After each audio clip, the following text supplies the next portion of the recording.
Ya.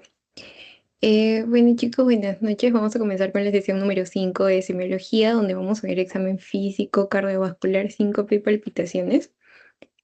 Primero, para recordar un poco del examen cardiovascular, es importante centrarnos en lo que vendría a ser la anatomía y la fisiología, sobre todo el ciclo cardíaco, porque si no entiendes eso, no vas a poder entender las partes del examen físico, por ejemplo, los soplos, ¿no? Para encontrar, por ejemplo, las valvulopatías, debes saber bastante la anatomía, debes saber dónde se encuentran la válvula mitral, la válvula tricúspide, eh, las diferentes otras válvulas como la pulmonar, ¿no? Entonces, vamos a recordar un poquito.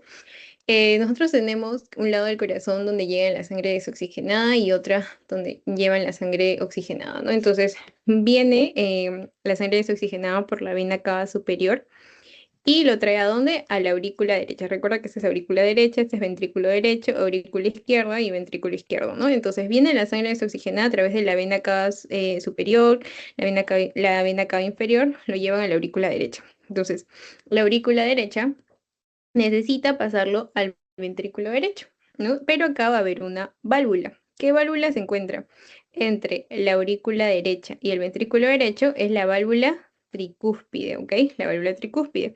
Y luego tenemos que la sangre que se encuentra en el ventrículo derecho necesita ir a oxigenarse a otro lugar, ¿no?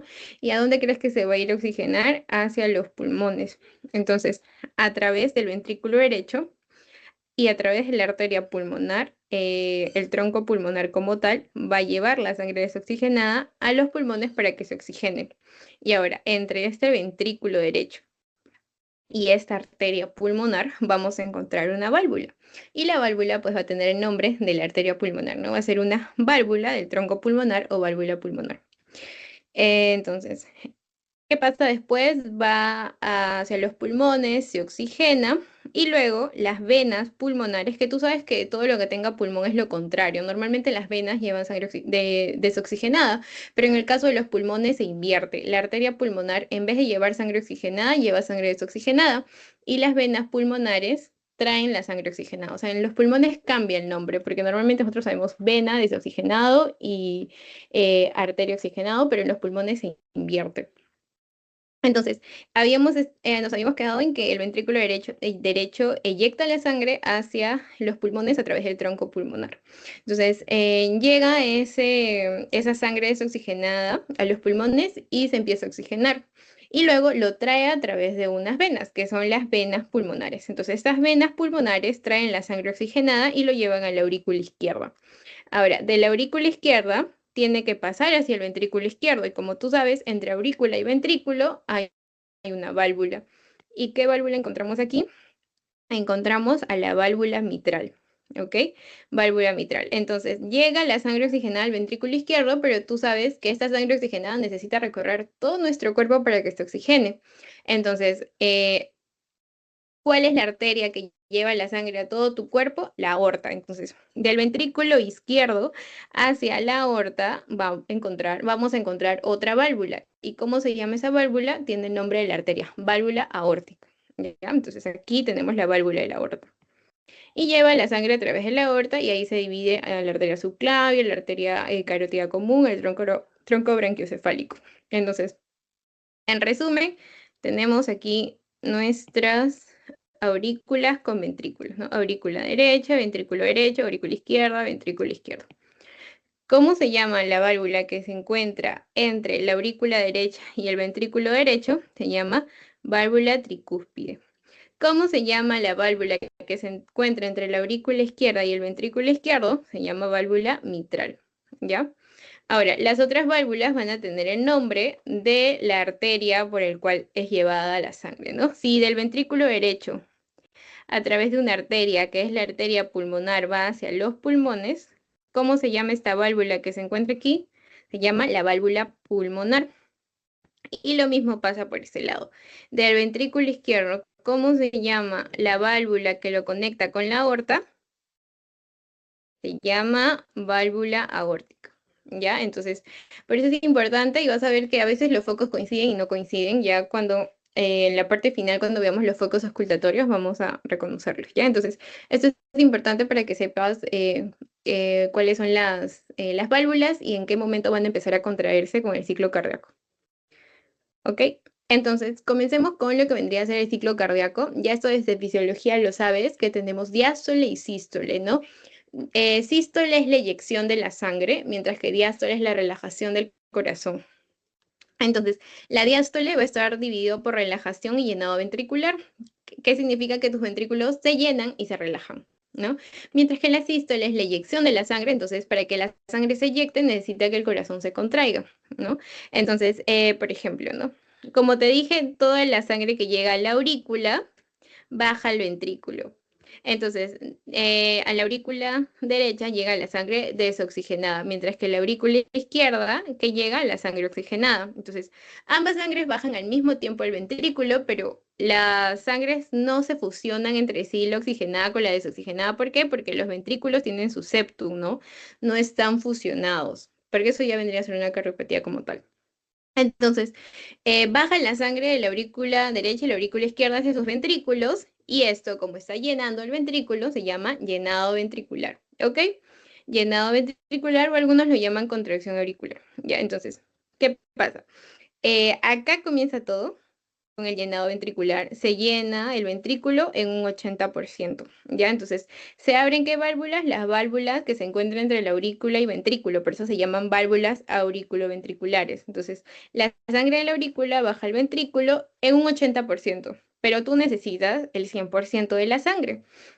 Entonces, ¿qué pasa? Luego de aquí pasa al llenado ventricular parte 2, o también conocido como contracción auricular. Empiezan a contraerse las aurículas para que baje la sangre que resta, que sería el 20%, ¿ya? Entonces, con eso acaba el llenado ventricular.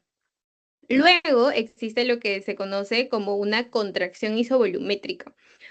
Siempre que haya contracción, bueno, más que todo contracción, la palabra isovolumétrica va a constituir, o es un dato que te puedo dar, isovolumétrica, ruido cardíaco, ¿ya? Entonces, en la contracción isovolumétrica se va a dar el primer cierre de las válvulas auriculoventriculares. ¿Por qué? Porque yo, mira, la sangre ya ha pasado aquí, ¿cierto? Acá es el 100% de la sangre. Entonces, para yo evitar el reflujo retrógrado, o sea, que esta sangre vaya a las aurículas de nuevo, se cierran las aurículas. Y al cerrarse bueno, más que las aurículas, las válvulas, perdón. Entonces se cierran las válvulas, ¿para qué? Para que la sangre no regrese a la aurícula. Entonces, al cerrarse la válvula, se da, ¿qué cosa? El primer ruido cardíaco. El primer ruido cardíaco. Entonces, acá, el volumen telediastólico, o sea, el volumen al final de la diástole, o sea, al final del llenado, ¿cuánto es? Es 120 mililitros. Ya, ese es el volumen telediastólico. Entonces, luego que la sangre esté ahí en los ventrículos, no se puede quedar en los ventrículos, necesita ir hacia dónde? Hacia las arterias, hacia la arteria pulmonar y hacia la aorta. Entonces, ¿qué se necesita para que este flujo salga? Que se abran las otras válvulas, las válvulas que comunican el ventrículo con la arteria. Entonces, ¿qué válvulas se van a abrir? Se van a abrir la válvula pulmonar y la válvula aórtica. ¿Ok? Entonces, ¿qué pasa? ¿Todo el volumen sanguíneo va a salir en una sola eyección ventricular, que esa es la parte? No, va a salir 70 mililitros y aquí se van a quedar 50 mililitros. Entonces, cuando te pregunten cuánto es el volumen telesistólico, o sea, al final de la sístole, va a ser 50 mililitros, porque van a quedar 50 mililitros aquí, no sale todo. Pero el volumen telediastólico es distinto, porque es al final del llenado. El volumen telediastólico sí son 120 mililitros, ¿ya? Entonces, para que salga la sangre, que se necesitan abrir otras válvulas, que es la aórtica y la pulmonar. ¿Y cómo se llaman esas válvulas? Semilunares. ¿Ok? Luego de esto, como te dije, para que no regrese la sangre, si se abren las válvulas, también se tienen que cerrar. Entonces, se cierra la válvula pulmonar y se cierra la válvula aórtica. ¿Ok? Se cierran esas válvulas semilunares y al cerrarse y tener la palabra isovolumétrica, porque sea una relajación isovolumétrica, se constituye el segundo ruido cardíaco. ¿Ya? Y eso es básicamente el ciclo cardíaco y se vuelve a repetir. ¿Ok? No sé si te puedan preguntar, tal vez se pregunten en qué episodio se da el primer ruido cardíaco, ya sabes, la contracción isovolumétrica, cuando se cierran las válvulas auriculoventriculares, y cuando se cierran las otras válvulas, que son las semilunares, se da el segundo ruido cardíaco. ¿Ya? Entonces, eso sería respecto al ciclo cardíaco. No sé si hasta ahí tienes alguna duda. Todo bien. ¿Sí? Ya, genial.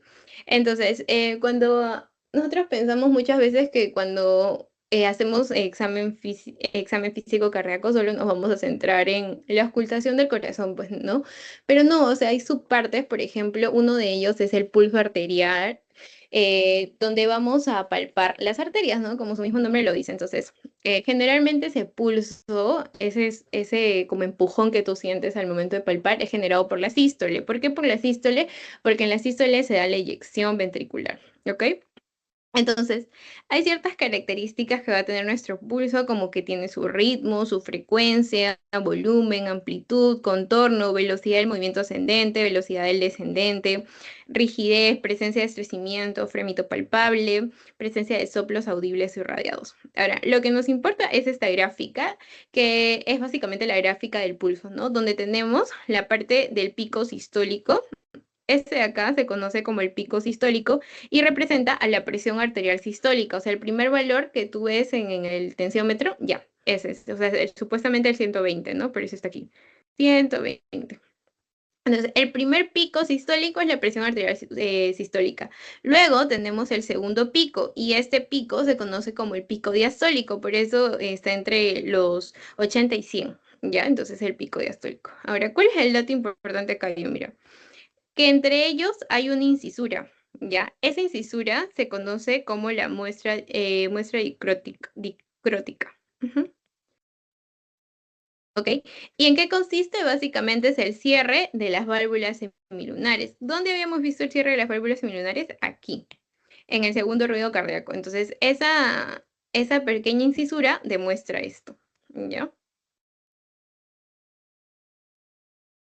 Y esa muestra dicrótica, ¿con quién va a coincidir? Va a coincidir con la presión arterial media, ¿ya? Entonces hay que tener ojito en eso.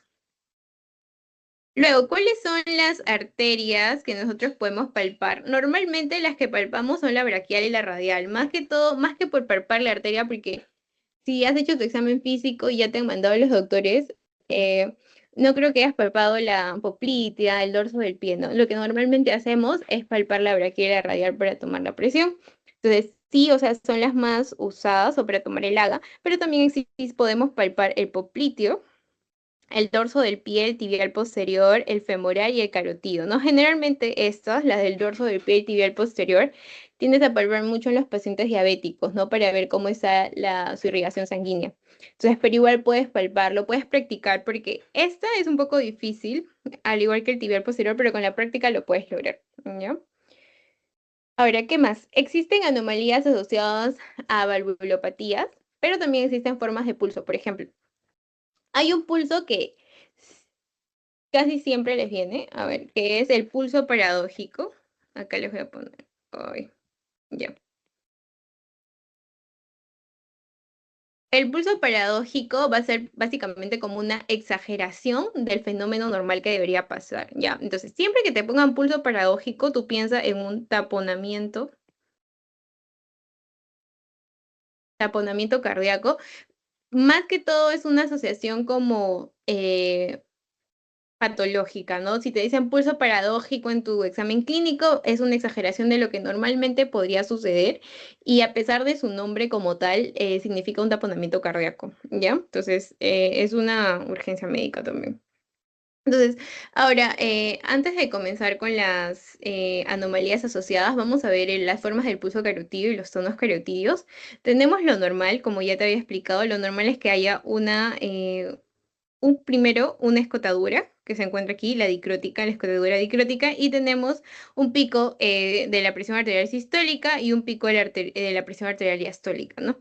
Ahora, existen anomalías de esta gráfica, por ejemplo, el famoso parvus tardus, que si te das cuenta, el pico de la sistólica no está tan alta como debería. Entonces, es como su mismo nombre le dice, tardío y chico, ¿no? Entonces, generalmente el parvus tardus, ¿con qué patología lo relacionan? Con la estenosis aórtica. Ya, ¿y cómo tú ves la gráfica? La ves totalmente, mira, compara esta gráfica con esta gráfica, son totalmente diferentes. Entonces, primero es porque hay una baja altitud, ¿no? Entonces, podríamos decir que hay una baja amplitud de la curva. Segundo, porque si te das cuenta, está teniendo un ascenso lento y un descenso lento, por eso es tardus. Parvus, ¿por qué? Porque es baja amplitud y tardus porque es lento, ¿ok? Ascenso y descenso lento. Luego tenemos otro que es el bisferens. Ahora, el bisferens, ¿con qué patología lo asocio? Con la insuficiencia aórtica grave. ¿Ok? Y estas, ¿cómo se van a caracterizar? Como su mismo nombre le dice, bisferens de dos. Y mira la imagen, va a tener dos ondas sistólicas, una y otra. Entonces acá van a ver dos ondas sistólicas, y por eso es su nombre. Y la diástole, ¿cómo está de la diástole? ¿Cómo está su onda de la diástole? Debería estar un poco más arriba, ¿no? ¿Qué significaría? Que hay una onda pequeña de la diástole. Listo. Bueno, aquí repetí el bisferens también, que también se puede considerar en una miocardiopatía obstructiva crónica. Y luego tenemos el pulso dicrótico, que si te das cuenta, están como mucho más pronunciadas. ¿Qué cosa? La muestra dicrótica. Normalmente, si te das cuenta, mira cómo es es como una pequeña incisura, como una pequeña V, pero mira cómo está aquí la muestra dicrótica, está abierta, ¿no? Entonces, esto significa que hay un gran pronunciamiento de la muestra dicrótica y por eso su mismo nombre lo dice, tiene pulso dicrótico. ¿Por qué? Porque está aumentada la muestra dicrótica. Entonces, existe un gran pronunciamiento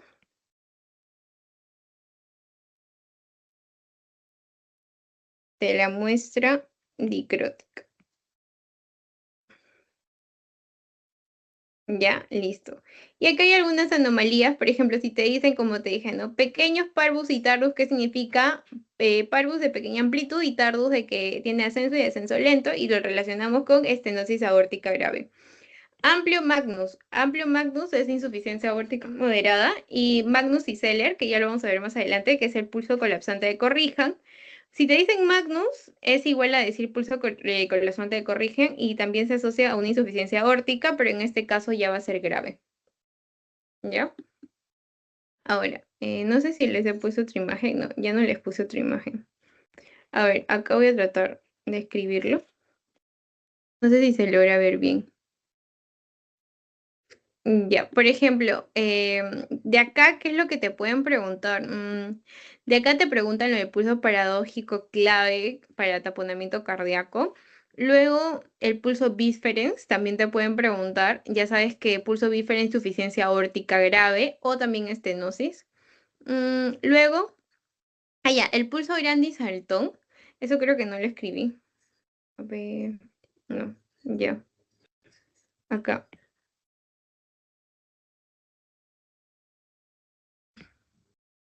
El pulso grande o saltón es, o sea, tú cuando palpas al paciente vas a sentir pum, pum, pum, pum, pum, pum, pum. Es como si quisiera salir la arteria del cuerpo del paciente. Lo vas a sentir muy fuerte. Entonces, eso significa que hay una gran amplitud de la arteria en sus muestras. Entonces, se pueden asociar a pacientes hipertensos, a pacientes que hacen mucho ejercicio, a pacientes con fiebre, con ansiedad, con rigidez.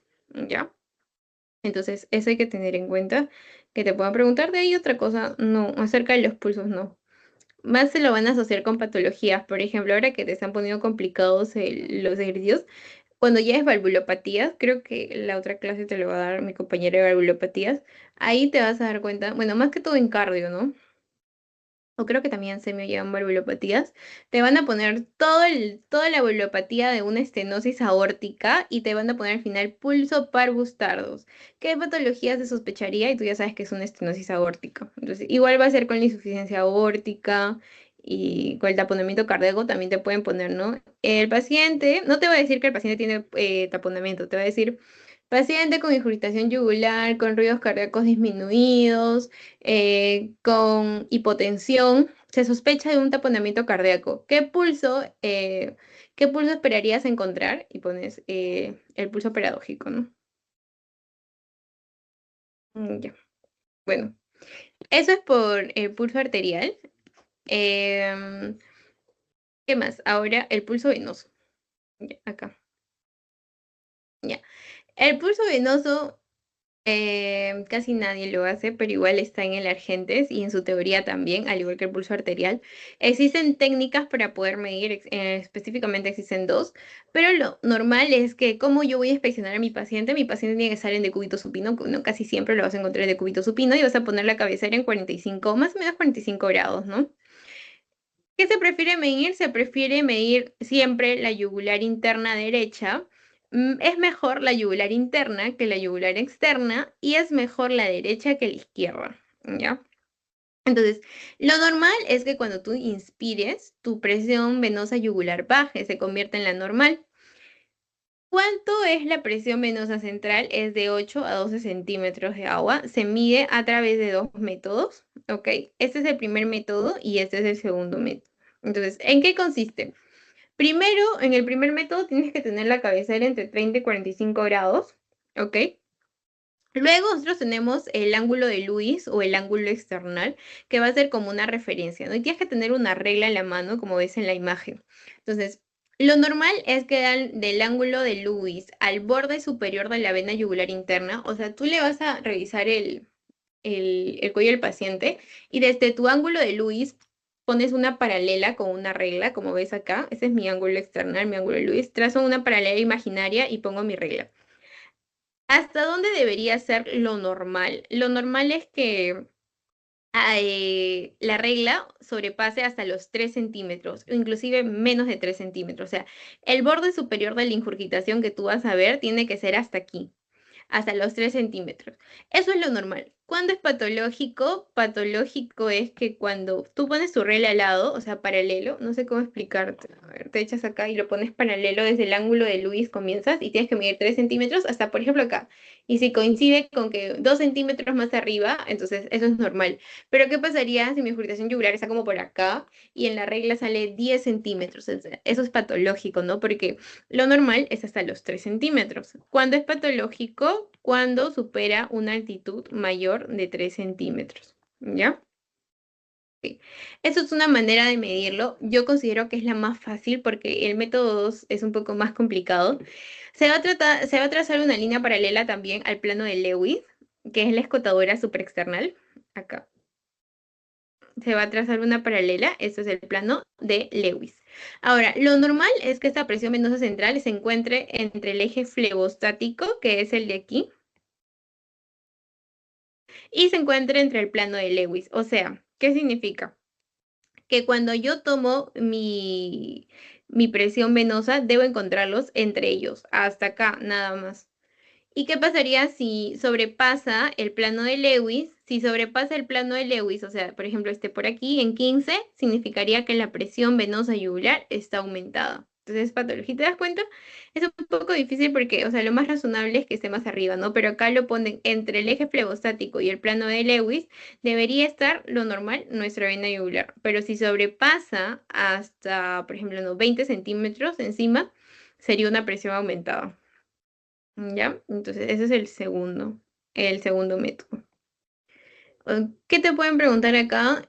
Básicamente, ¿cómo se tomaría el pulso venoso? ¿No? Ya sabes que el paciente en 45 grados vas a tener de referencia el ángulo de Lewis y al borde superior de la vena yugular interna tiene que ser como máximo, ¿cuánto? 3 centímetros. Si sobrepasa esos 3 centímetros ya se considera patológico. ¿Ya? Ahora, creo que acá no lo puse, pero existe una maniobra que se conoce como la maniobra de reflejo abdominal yugular, que consiste en apretar el abdomen del paciente y se supone que si nosotros queremos detectar una insuficiencia cardíaca derecha subclínica, ¿cómo? Porque voy a hacer un esfuerzo cardíaco al yo presionar el abdomen del paciente y va a empezar a ingurgitarse, ¿ya? Entonces, yo presiono, comprimo, obviamente que el paciente de 45 grados, comprimo 15 segundos en la zona periumbilical y si la presión venosa yugular aumenta más de los 3 centímetros en los 15 segundos, significaría patológico. O sea, mira, mi paciente es echado en 45 grados y yo lo observo y el paciente pues le hago la maniobra que estamos viendo y todo normal. Pero yo digo, pero este paciente parece que, no sé, es un paciente hipertenso de larga data, a veces le falta el aire. Entonces yo agarro mi mano y le aprieto la zona abdominal del paciente, comprimo. Entonces esto va a ser un esfuerzo para el paciente y lo que va a hacer es que va a empezar a alzar el límite de su vena yugular interna. Entonces, al presionarlo, va a empezar a crecer y va a ser más de 3 centímetros durante los 15 segundos que estás presionando. Y luego regresa a manera normal. Entonces, podríamos sospechar de una insuficiencia cardíaca escondida o una insuficiencia cardíaca derecha subclínica. ¿Ok? Entonces, hay que tener en cuenta. Luego hay las ondas del pulso venoso yugular. Estos ya han preguntado, tienes que saberlas. Por ejemplo, tenemos las ondas positivas, que son la A, la C y la B, y las ondas de descenso, que son las negativas, que son la X y la Y. Entonces, aquí hay una mnemotecnia, que es la onda A. ¿Qué significa la onda A? Contracción auricular derecha. ¿Qué significa la onda C? Se de cierre de la válvula tricúspide. ¿Y qué significa la onda B? La contracción ventricular. Ok, eso. La contracción ventricular. Ahora, ¿qué significan las ondas de descenso? Tenemos la onda X y la onda Y. La onda X significa relajación auricular y la onda Y significa presión auricular derecha disminuida. Ya sabes qué es contracción auricular, ya sabes qué es cierre de válvula tricúspide, cuando se da el primer ruido cardíaco, ¿no? La contracción ventricular, luego tenemos la relajación y la disminución de la presión auricular. ¿Qué pregunta? Aquí están las fijas, las que están resaltadas en amarillo. Cuando hay un aumento de la amplitud, ojo, no te confundas con las del pulso arterial que hemos visto, esas son otras, son del pulso venoso. De un aumento de amplitud podría yo relacionarlo con una estenosis tricúspide, con una hipertensión pulmonar. Si estoy hablando de una onda cañón, como su mismo nombre lo dice, es una contracción auricular donde se va a relacionar con una taquicardia, inclusive con un bloqueo auriculoventricular completo. Si te preguntan qué patología se relaciona con una onda cañón, bloqueo auriculoventricular. Ahora, si no existe onda A, si en el relato te dicen no existe onda A, marca de frente fibrilación auricular. ¿Ya? Entonces, ¿en qué pacientes no existe onda A? En la fibrilación auricular. Luego la onda C, que ya sabemos qué significa, cierre de la válvula tricúspide, y la onda V, que es un aumento de la presión auricular al llenarse. Si aumenta de amplitud la onda V, vamos a hablar de una insuficiencia tricúspide. ¿Ya? O sea, a veces parece como un poco tedioso, tanta contracción ventricular, relajación, pero esto de acá trata de aprendértelo porque sí preguntan sobre todo cuando no hay onda A y qué significa una onda cañón. ¿Ya? A ver, ¿qué más es importante acá? Por ejemplo, ciertos que me acuerdo que me preguntaba, signo de Lancisi, insuficiencia tricúspide, ¿ya? Siempre signo de Lancisi, acá lo voy a poner. Insuficiencia de la válvula tricúspide. Ahorita te suena raro el nombre insuficiencia tricúspide, estenosis mitral, pero cuando ya es valvulopatía vas a ver cuál es la diferencia entre cada uno y cómo se diagnostica clínicamente, solo con la auscultación. ¿Ya? Luego el signo de Kussmaul, que ya lo hemos visto anteriormente, que son respiraciones con bastante amplitud, también van a tener como consecuencia un aumento de la presión venosa yugular. ¿Ya? Entonces, eso es lo que les hablan en su teoría de examen cardiovascular número 1, que es básicamente reconocer el pulso arterial y reconocer el pulso venoso. ¿Ya? Pero ahora ya vayamos de frente con el examen cardiovascular 2, que es donde básicamente vamos a inspeccionar ya de fondo al corazón. ¿Ok? ¿Qué es lo que tú vas a ver en un examen físico cardiovascular en inspección? Pues vas a ver obviamente dónde se encuentra el corazón, en el tórax, ¿no? Entonces, ¿tú qué vas a observar? Vas a observar el tórax del paciente. A ver acá. Ya, vas a observar el tórax del paciente. Entonces, ¿qué puedo observar? Puedo observar si tal vez hay un abombamiento, si tal vez hay alguna cicatriz, si tal vez hay alguna retracción, ¿no? Si tal vez yo veo, hay una prominencia en el latido, ¿ok? Si hay latidos apicales, si hay cicatrices, ¿qué más? Si hay retracciones, si hay disminución de la musculatura, ¿no? Si se ven claramente los huesos, entonces eso es básicamente en la inspección. Luego en la palpación, acá hay algo que se conoce como choque de punta, que eso también es importante. A ver, lo primero, ¿cómo nosotros vamos a palpar el tórax del paciente? Vamos a ir desde el ápex hasta el borde external izquierdo y finalmente la base. O sea, tenemos nuestro corazón. Comienzo desde el ápex por el borde external izquierdo. ¿Dónde es mi izquierda? Esa es mi izquierda. Entonces, voy por el borde external izquierdo, palpo así hasta la base. ¿Ok? Se supone que así es el recorrido para yo poder palpar correctamente el corazón del paciente, ¿no? Pero muchas veces vas como quieras, ¿no? Pero lo que dice el Argentes es que el orden es que comienzas del ápex para la base, por el borde external izquierdo. La posición, la misma de siempre, el decúbito dorsal en reposo, y luego tenemos el choque de punta. El choque de punta se ve y se palpa en qué espacio, en el quinto espacio intercostal. Como ves, el paciente, este aproximadamente es el quinto espacio intercostal. Ahora, lo normal es que se escuche en pacientes menores de 40 años, es decir, en pacientes jóvenes. En adultos, bueno, en realidad no debemos percibirlo en menores de 20 años, pero sí lo normal es en menores de 40, ¿ya? En adultos mayores, percibirlo en mayores de 40 años, pero hay que tener en cuenta que generalmente no es patológico si es una paciente de 50 años que tú le palpes el choque de punta y es una paciente flaquita. ¿Por qué? Porque en ellos sí vas a tener que sentirlo porque hay un contacto, ¿no? No hay tanta masa muscular o tanta grasa que perjudique esto. Entonces, lo normal es que se escuche en menores de 40 años. Lo anormal es que no lo percibas en menores de 20. Ya, entonces, lo normal yo lo percibo en menores de 40 años. Lo anormal es no palparlo en menores de 20 años. Por ejemplo, si tienes 19 años y no lo palpas, sería normal no palpar tu choque de punta. Lo anormal, inclusive, es percibirlo también en mayores de 40 años, porque lo normal es que lo palpes en menos de 40 años. Si lo palpes en pacientes mayores de 40 años, te podría representar una hipertrofia ventricular izquierda. Pero ojo, eso solo en algunos casos porque siempre existen excepciones en la medicina, como por ejemplo que sea una paciente pues delgada, ¿ok?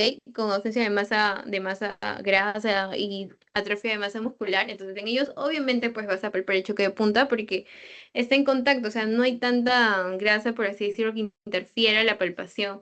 Entonces, como dice ahí, excepto en individuos muy delgados o mujeres con amplias mastectomías. ¿Ya? Entonces, como ves ahí, el observador va a estar ubicado a la derecha y vas a utilizar tus palmas de tus dedos para poder chocar la punta del corazón que se encuentra entre el quinto espacio intercostal. ¿Ya? Entonces tú ves tu quinto espacio intercostal como por debajo del pezón de las mujeres, para ser más específicos, alzas y ahí vas a sentir tu choque de punta. Yo ahorita lo sigo sintiendo. Es como si sintieras que tu corazón empuja tu mano. Es como sentir tus latidos, básicamente. Entonces, ubícate en tu quinto espacio intercostal, justo debajo del pezón, alza y ahí vas a encontrar tu choque de punta. ¿Ya? Y bueno, eso es lo que dice la Argentes también respecto al quinto espacio. Ahora, la percusión. La percusión hoy en día, como dice, ya está abandonada. ¿Y por qué? Porque, bueno, si es un órgano sólido, como les vengo repitiendo, vamos a encontrar matidez, ¿no? Matidez normal, que es por el corazón, por los grandes vasos, en una forma rectangular, que va desde el espacio intercostal cuarto y quinto desde la línea parextonal izquierda. Entonces, mira, tengo acá, ¿qué espacio intercostal? El espacio intercostal 4 y el espacio intercostal 5. Entonces, va hasta qué línea? Hasta la línea parexternal. Entonces, desde acá, desde la línea media clavicular hasta la línea parexternal entre el espacio cuarto y quinto y formo un cuadrado, como ves en la imagen. Línea parexternal izquierda, en este cuadrado debe haber matidez, ¿ok? ¿Hasta dónde? Hasta la línea media clavicular. Todo este cuadrado significaría que haya matidez en ese cuadrado que representa el corazón. ¿Qué pasaría que el choque de punta esté detrás de este cuadrado? Significaría un posible derrame pericárdico, ¿ya? Entonces, lo normal es que mi choque de punta también se encuentre dentro de este cuadrado, pero por ejemplo, si mi choque de punta lo siento detrás de este, como por acá, significaría un derrame pericárdico. Y es lo que dice acá, ¿no? Choque de punta dentro del rectángulo, fuera significaría signo de Gendring, que significaría un derrame pericárdico. Entonces, si te preguntan dónde se encuentra el choque de punta entre el cuadrado, donde se encuentra entre el cuarto y quinto espacio intercostal paresternal y línea media clavicular. Acá yo debo encontrar matidez y además de eso mi choque de punta. Pero si mi choque de punta lo encuentro fuera de este cuadrado, como por aquí por detrás, por más abajo, significaría que hay un derrame pericárdico. ¿Por qué? Porque la punta de mi corazón no está proyectada donde debería estar proyectada, hay un agrandamiento del corazón o hay algo, tal vez un líquido que está haciendo que mi corazón se mueva, ¿no? Entonces, por eso derrame pericárdico. La sonoridad normal lo vas a escuchar en el esternón, ¿ya? Luego pasamos de la inspección, de la palpación y de la percusión a la auscultación. En la auscultación son muy importantes las maniobras. ¿Ok? ¿Qué vamos a utilizar? Vamos a encontrar la campana y la membrana de tu estetoscopio. Entonces, la membrana van a ser para ruidos agudos, mientras que la campana son los ruidos graves, o sea, los de baja frecuencia. Entonces tenemos tres maniobras, la Rivero Carvalho, la Pachón y la Solai. La Rivero Carvalho, si te das cuenta, el paciente está como inclinándose un poco hacia adelante con las manos hacia abajo. Y esto sirve para qué? Para que haya un aumento en el retorno venoso al ventrículo derecho. Entonces, si te preguntan, yo quiero evaluar el corazón derecho, la maniobra de Rivero Carvalho es la elegida. ¿Por qué? Porque le dices al paciente, inspira profundamente. Entonces, el paciente a inspirar profundamente y estar un poco inclinado hacia abajo va a hacer que aumente el retorno venoso hacia el ventrículo derecho. Entonces, yo tengo acá mi ventrículo derecho y aumenta el retorno venoso. Aumenta el retorno venoso. Y eso hace que sea la elegida para evaluar el corazón derecho. Luego tenemos la posición de pachón, que es como ves en la imagen, el paciente está de cúbito lateral izquierdo, o sea, entre palabras sencillas, está de lado. Y entonces, ¿qué sirve? ¿Qué es lo que yo podría evaluar mejor si mi paciente se encuentra de lado? Significaría que yo puedo evaluar mejor el corazón izquierdo, ya no el corazón derecho. El corazón izquierdo y también evalúo mejor al ápex del paciente. Luego tenemos el azulay, que como ves en la imagen, el paciente está con el tórax inclinado hacia adelante y las manos se encuentran extendidas. Ahora, si ya hemos evaluado el corazón derecho, el corazón izquierdo con el ápex, falta evaluar la base. Entonces, el azulay va a evaluar la parte basal del corazón, ¿ya? Y bueno, finalmente vamos a hablar de los focos de auscultación. Esto, más que para el examen, es algo que deben saber para su día a día en el hospital. ¿Por qué? Porque el paciente, el doctor, bueno, lo que me hacían a mí es decir, ya, ausculta el foco mitral. Y ahí tú tienes que acordarte cuáles son los parámetros para un correcto foco mitral, porque si no, pues no sabes qué buscar en el paciente. Entonces, acá yo les puse como una mnemotecnia, creo que acá escribí mal una palabra, pero mira, por ejemplo, tenemos el segundo espacio intercostal, ¿no? Primer espacio y segundo espacio intercostal para ambos lados. Entonces, el segundo espacio intercostal para la línea paresternal derecha, que es este lado, vamos a tener al foco aórtico. Pero tú me dirás, ahí no se encuentra la aorta. Yo, mira, sí, ahí no se encuentra, pero, o sea, para los focos es distinto, cambia un poco la anatomía. Entonces, segundo espacio intercostal para el lado derecho, para external derecho, es el foco aórtico, o sea, al lado del externo. Y el segundo espacio intercostal para external izquierda es el foco pulmonar, ¿ya? Tú me dirás, sí, porque la aorta era del lado izquierda y la pulmonar del lado derecha. Sí, pero acá se invierten, ¿ya? Para los focos. Luego tenemos otro foco que se encuentra en el tercer espacio intercostal, que muchas veces no te lo piden, que es el foco accesorio o el foco de R. El tercer espacio intercostal, que es este, a la línea para extender, pero ya del lado izquierdo nada más, va a ser llamado el foco aórtico accesorio. Ya, entonces ya hemos visto segundo espacio intercostal, ya hemos visto tercer espacio intercostal. Ahora nos falta el quinto espacio intercostal porque nos faltan la mitral y la tricúspide, ¿no? El foco mitral y el foco tricúspide. Entonces, todos nos vamos a basar en el lado izquierdo. Tenemos el quinto espacio intercostal. Entonces, el quinto espacio intercostal para external izquierdo, ¿ok? Para external izquierdo sería el tricúspide. Si te das cuenta, es acá, justo al lado del externón. Entonces, quinto espacio intercostal para external izquierdo, tricúspide. Y quinto espacio intercostal, línea media clavicular, o sea, de tu clavícula la bajas, línea media clavicular. Y quinto espacio intercostal es la mitral. Mitral y tricúspide. Entonces, esos son los focos. Ya sabes, foco del segundo espacio intercostal, línea para external derecha, aórtico. Para external izquierda, pulmonar. Luego tenemos el quinto espacio intercostal. Si hablamos de la línea para external izquierda, tenemos el tricúspide. Si hablamos de la línea media clavicular izquierda, el pulmonar. Eso es el quinto espacio intercostal. Ya, y luego tenemos el tercer espacio, que es el accesorio o aórtico accesorio o el de ER, que se encuentra en el tercer espacio intercostal, pero en la línea parexternal izquierda. ¿Ya?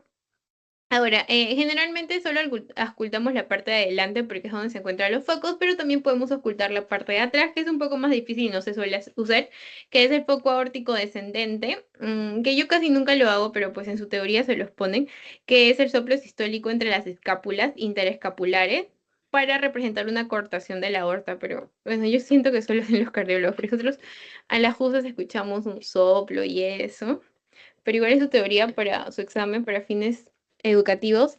Recuerden que en la parte externa sí se puede, en la parte posterior sí se puede evaluar a través del foco aórtico descendente, ¿ya?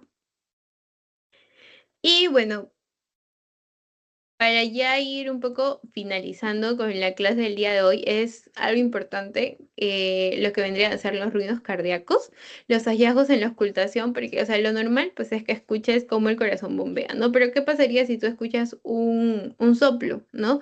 No solo hay soplos, sino también hay galopes, también hay desdoblamientos del ruido cardíaco, entonces es un mundo eso de la auscultación cardíaca. Recuerda que el primer ruido cardíaco nosotros ya lo hemos visto donde se va a encontrar en el cierre de las válvulas auriculoventriculares. Y el segundo ruido donde se encuentra en el cierre de qué válvulas de las sigmoideas, la aórtica y la pulmonar. Luego tenemos el tercer ruido y el cuarto ruido. El tercer ruido es un llenado rápido pasivo del ventrículo izquierdo, mientras que el cuarto ruido es un llenado rápido activo del ventrículo izquierdo.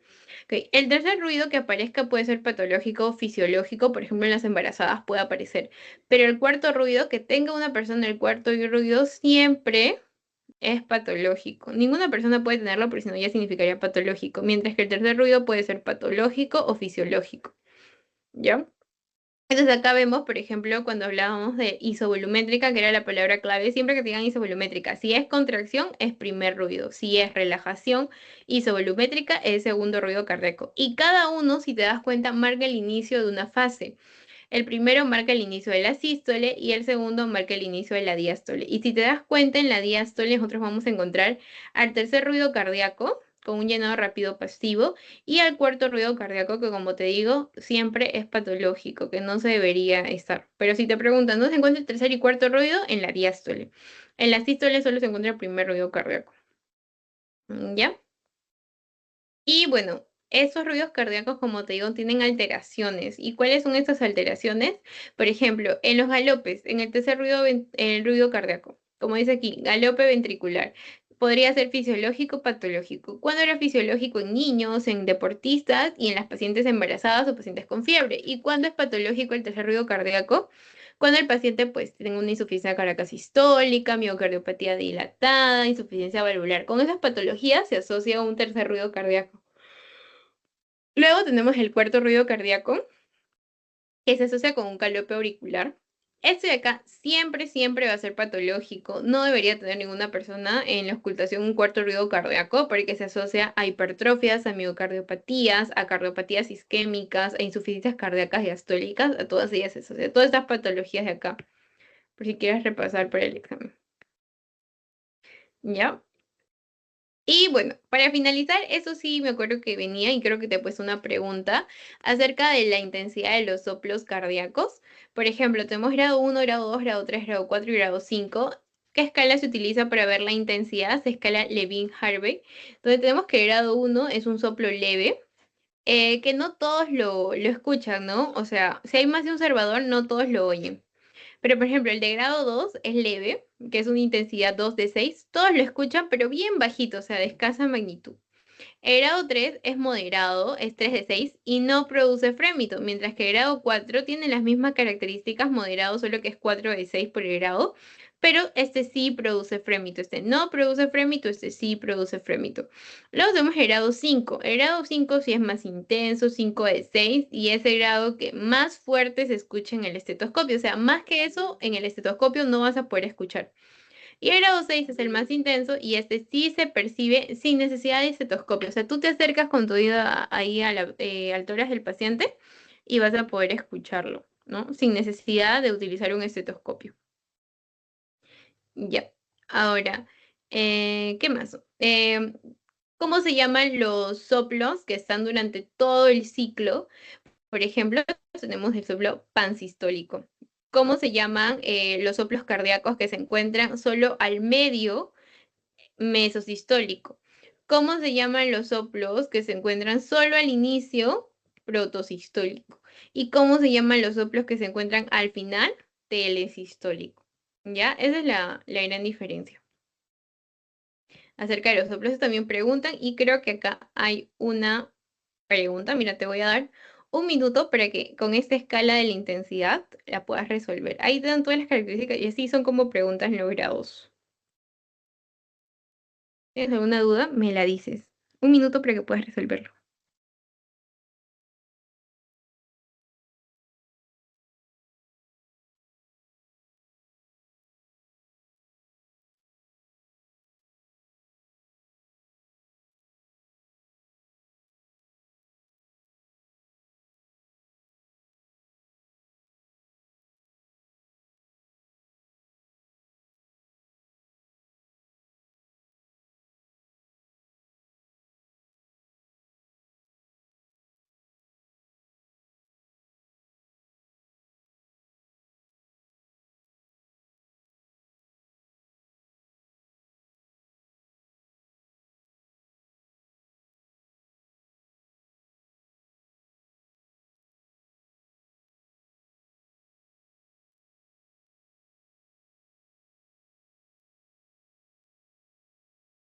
Sería de intensidad 3 Intensidad 3. A ver, vamos por aquí. ¿Por qué? A ver.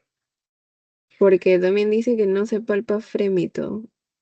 Y además que se detecta fácilmente. En cambio, las intensidades anteriores son un poco más leves. Ujú.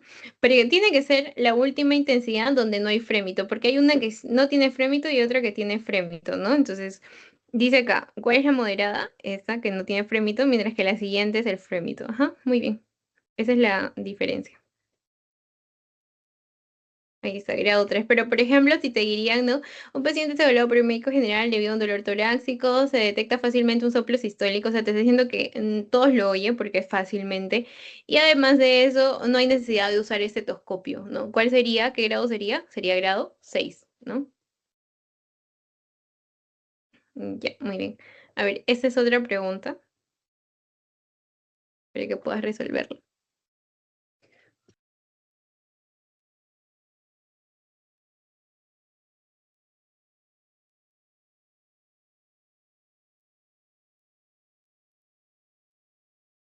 Ahí hay una palabra clave que yo te dije que inclusive es el prefijo de lo que tú vas a ver. Lo del la onda con pico doble, que es el Ajá. bisferiens. La B. Ajá, muy bien, porque dicen, ¿no? Usted examina a un paciente con antecedentes de Disney, actualmente pidió su esfuerzo de 6 meses de evolución. En los pulsos periféricos se puede apreciar esto, onda con pico doble en cada ciclo. Onda con pico doble, ¿cuál sería? Bisference, ¿no?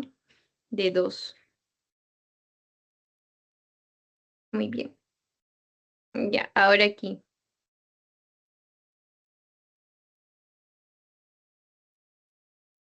Porque pues, esa es un poco más complicada, ¿no?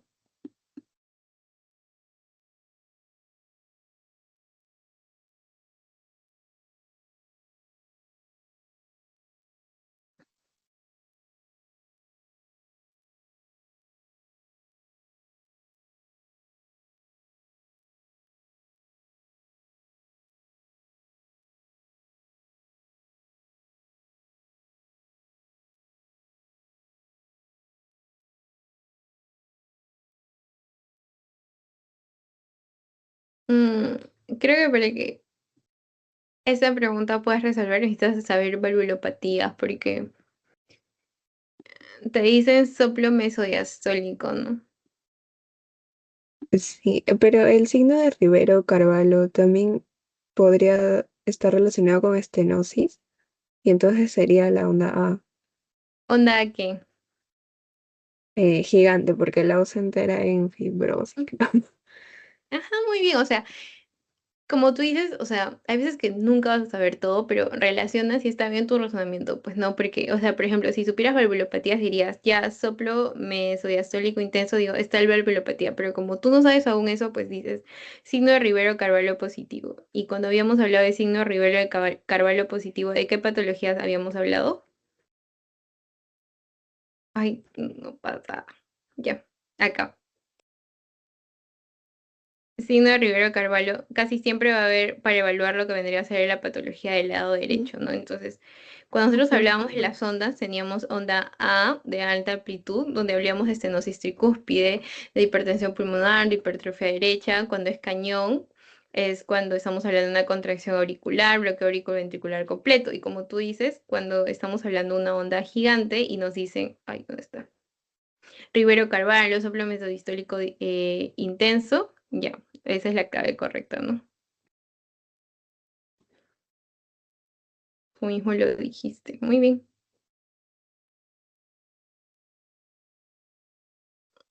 A ver, siguiente. Si has resolvido esta, las otras ya están fáciles para ti. A ver, esta. Ah, es una triada. ¿Sabes cómo se llama esa triada?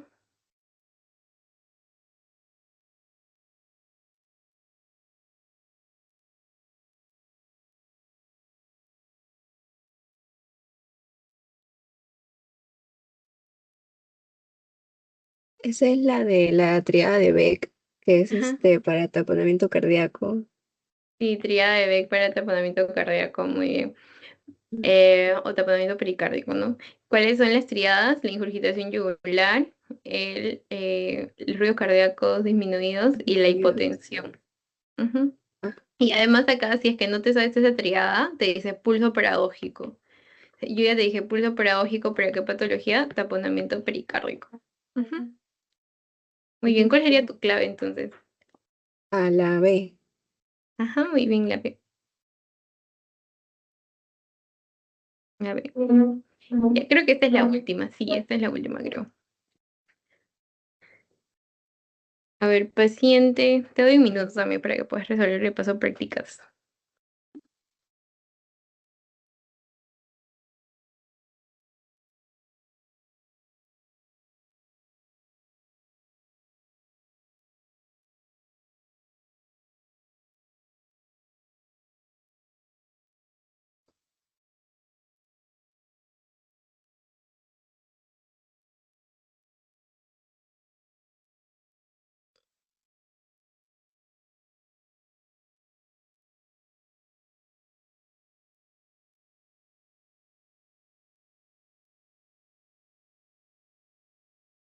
Severa es igual a grave.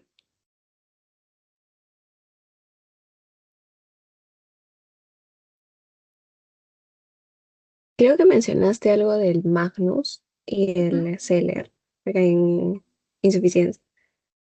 Sí, muy bien, insuficiencia aórtica grave. Acá está, ¿no? Mira. Pulso Magnus y Seller es un pulso colapsante de Corrijan. ¿Y en qué patología lo encontramos? En una insuficiencia aórtica grave o severa. Muy bien. Y no confundas cuando es amplio o Magnus, donde podríamos hablar de una moderada, depende de la intensidad también. Y pardos ya es lo contrario, estenosis grave, ¿no? Estenosis aórtica, pero también es aórtica.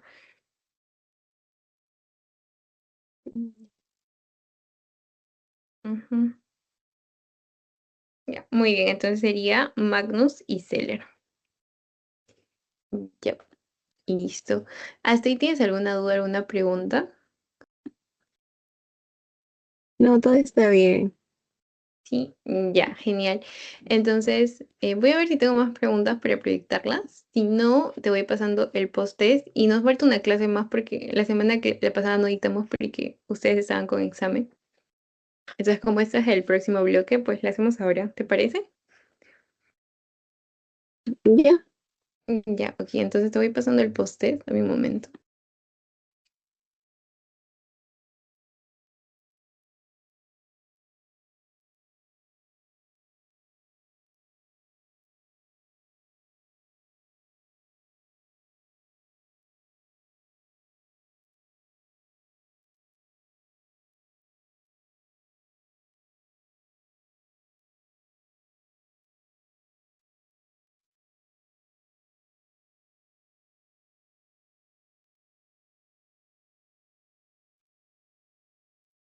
Uy, mi micro estaba apagado. Ya te mandé el post pero para ir terminando, porque creo que te he puesto una pregunta de síncope y palpitaciones. Un síncope básicamente es una hipoperfusión cerebral corta, o sea, te desmayas, ¿no? Te desmayas, pero es un periodo corto. ¿Por qué? Porque es una pérdida transitoria de tu conciencia y eso se conoce como una amnesia transitoria. Entonces, por eso, ¿por qué se da? Porque hay una disminución en la sangre que está pasando por tu cerebro, o sea, una hipoperfusión cerebral y además de eso la duración es corta. Mientras que las palpitaciones es cuando el paciente, como su mismo nombre lo dice, empieza a sentir sus propios latidos. Entonces, va a venir un paciente a decirte, doctor, siento que el corazón me palpita, que siento como si se me va a salir el corazón. Esas son las palpitaciones, ¿no? Él mismo te refiere que siente sus propios latidos. Entonces, pueden ser causas cardíacas, causas no cardíacas. Dentro de sus características tenemos, por ejemplo, la duración, los síntomas como tal, los grupos etarios que también se relacionan, ¿no? Pero, por ejemplo, a ver, dentro de las causas, la más probable y por la que yo me acuerdo una vez, llegó el paciente de emergencia porque él le decía, ay, tengo palpitaciones, ya tengo arritmia. Entonces, la causa más frecuente en las cardíacas son las arritmias, mientras que en las no cardíacas, pues pueden ser causas desde psiquiátricas hasta causas medicamentosas. Dentro de las características, dentro de las características, las palpitaciones pueden durar desde minutos hasta segundos, no duran horas. El inicio puede ser súbito, o sea, repentino, o puede ser progresivo. Progresivo. Dentro de los síntomas, el paciente pues te va a referir dolor de tórax, te va a decir, ay, no, tengo dificultad respiratoria, o sea, no puedo respirar, doctor, siento que el corazón quiere salir de mi cuerpo, siento como me palpita, o sea, él mismo te va a decir la palabra palpitar, ¿ok? Y el grupo etario más frecuente, pues pueden ser niños o adultos. Ya puede darle a cualquier persona. Recuerda que las palpitaciones no siempre es un origen cardíaco, siempre es su EKG. Si un paciente viene y te dice, doctora, siento que me palpita el corazón, va a salir, le toma su EKG y ahí descubre si verdaderamente es una arritmia, que es la causa cardíaca como tal, o si ya son causas no cardíacas como psiquiátricas, sistémicas, o las medicamentosas. ¿Ok? Esa es la gran diferencia. Y ahora sí, ahí puedes resolver el post-test. Te doy 5 minutos de descanso y continuamos con la siguiente clase. Ya, Ya, sí, está bien. aquí.